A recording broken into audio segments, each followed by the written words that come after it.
If your life were a book and you were the author, how would you want your story to go? That's the question that changed my life forever. Growing up in the hot Las Vegas desert, all I wanted was to be free. I would daydream about traveling the world, living in a place where it snowed, and I would picture all of the stories that I would go on to tell.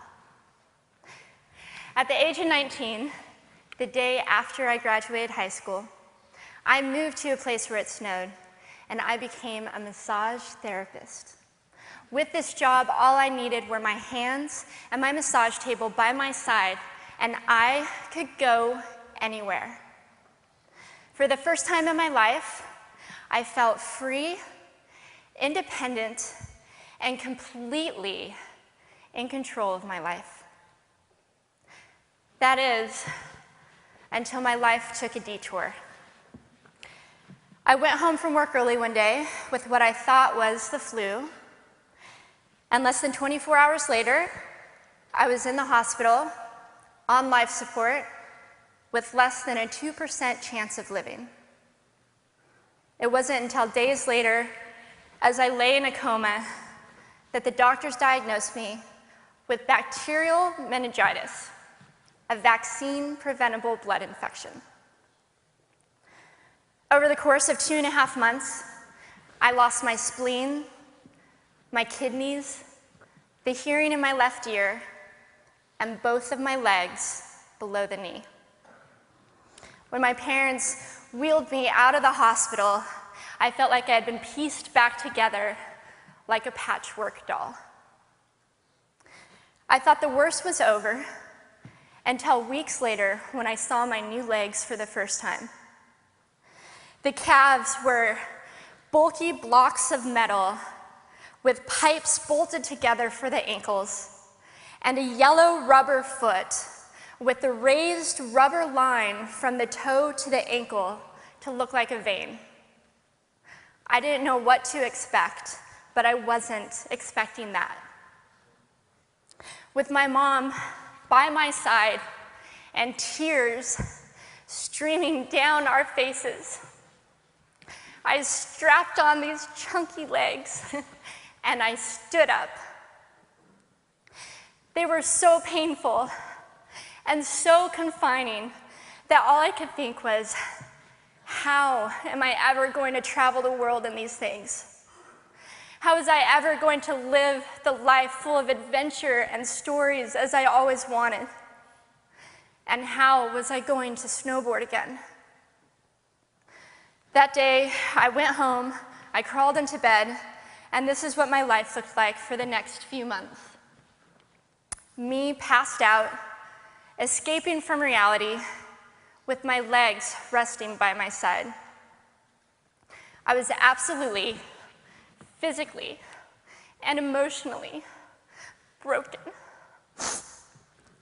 But I knew that in order to move forward, I had to let go of the old Amy and learn to embrace the new Amy. And that is when it dawned on me that I didn't have to be 5'5" anymore. I could be as tall as I wanted.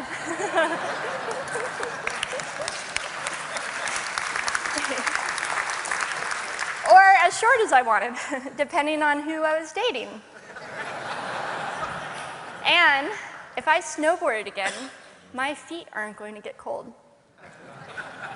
And best of all, I thought, I can make my feet the size of all the shoes that are on the sales rack. And I did. So there were benefits here. It was this moment that I asked myself that life-defining question. If my life were a book and I were the author, how would I want this story to go? And I began to daydream. I daydreamed like I did as a little girl. And I imagined myself walking gracefully, helping other people through my journey, and snowboarding again. And I didn't just see myself carving down a mountain of powder, I could actually feel it. I could feel the wind against my face and the beat of my racing heart as if it were happening in that very moment. And that is when a new chapter in my life began. 4 months later, I was back up on a snowboard, although things didn't go quite as expected. My knees and my ankles wouldn't bend, and at one point, I traumatized all the skiers on the chairlift when I fell, and my legs, still attached to my snowboard, went flying down the mountain. And I was on top of the mountain still. I was so shocked. I was just as shocked as everybody else, and I was so discouraged, but I knew that if I could find the right pair of feet, that I would be able to do this again. And this is when I learned that our borders and our obstacles can only do two things. One, stop us in our tracks, or two, force us to get creative. I did a year of research, still couldn't figure out what kind of legs to use, couldn't find any resources that could help me. So I decided to make a pair myself. My leg maker and I put random parts together, and we made a pair of feet that I could snowboard in. As you can see, rusted bolts, rubber, wood, and neon pink duct tape. And yes, I can change my toenail polish. It was these legs and the best 21st birthday gift I could ever receive, a new kidney from my dad, that allowed me to follow my dreams again.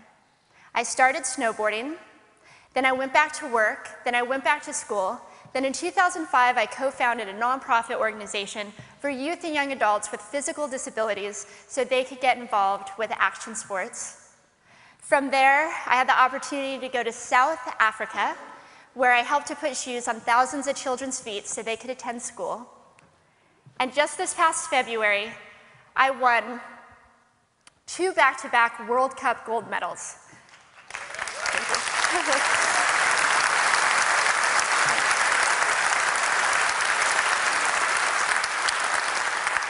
Which made me the highest-ranked adaptive female snowboarder in the world.